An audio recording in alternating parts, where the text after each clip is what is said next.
Hello বন্ধুরা, আসসালামু আলাইকুম। নতুন আরেকটি ভিডিও নিয়ে আপনাদের মাঝে চলে এসেছি। দেখুন, মিষ্টি মেঘনা কিন্তু এখন বোরকা পরে রেডি। মিষ্টি মেঘনা এখন কোথায় যাচ্ছে? মিষ্টি মেঘনা যাচ্ছে মূলত তার মামার বাড়ি। মিষ্টি মেঘনা কিন্তু একা যাচ্ছে না, মিষ্টি মেঘনা যাচ্ছে তার মা এবং তার হাজব্যান্ড এবং তার ছেলেকে সাথে করে নিয়ে।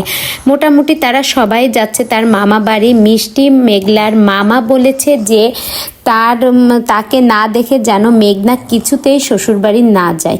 তাই মেঘনা তার স্বামীকে অনেক বলে রাজি করিয়ে কিন্তু নতুন জামাই নিয়ে যাচ্ছে মামার বাড়ি।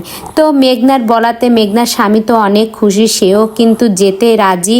তো মিষ্টি মেঘনার স্বামী কি খালি হাতে যাবে? মেঘনার স্বামী কিন্তু বাজার থেকে দেখুন দুটো বড় বড় মাছ কিনে নিয়ে এসেছে, আর এই মাছ নিয়েই কিন্তু সে যাবে মূলত নতুন মামা শ্বশুরের বাড়িতে বেড়াতে। মেঘনার মাই কিন্তু মূলত মেঘনাদের সাথে করে নিয়ে যাচ্ছে। মেঘনার মামা এত অসুস্থ যে সে এসে নিয়ে যাবে এটুকু শক্তি তার নেই। মামা অনেক অসুস্থ দেখে মেঘনাকে দেখতে চেয়েছে, তাই মেঘনা তার স্বামীকে নিয়ে মাকে নিয়ে যাচ্ছে মামার বাড়ি। তো কে দেখতে যেতে তো আর খালি হাতে যাওয়া যায় না, তাই মাছ নিয়েছে আর নদীর আর ওদিক থেকে ফলমূল নিয়ে টিয়ে তো মেঘনা যাবে মামাকে দেখতে। তো বন্ধুরা, আপনারা দোয়া করবেন মেঘনার মামা যেন দ্রুত সুস্থ হয়ে যায়। মেঘনার মা ও যাচ্ছে যেহেতু ভাই অনেক অসুস্থ, আর মেঘনার মায়ের এই হেজাব পরাটা কিন্তু মেঘনা পরিয়ে দিয়েছে। দেখুন, হেজাব পরে কিন্তু তাকে অনেক ভালো লাগছে। আর সে তো সবসময়ের জন্য তেমন একটা সাজুগুজু করেই না বা করতেও পারে না, সময় তো নেই, সারাক্ষণই তো ব্যস্ত থাকতে হয় বিভিন্ন কাজে।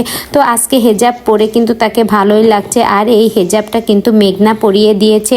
আপনারা হয়তো জানেন যে শান্ত তুলি আপুরা কিন্তু মেঘনাকে 20,000 টাকা বিয়ের গিফট দিয়েছে। শুধু তাই নয়, মেঘনা এই যে বোরকাটা পরা এটাও কিন্তু তুলি আপু মেঘনাকে গিফট করেছিল।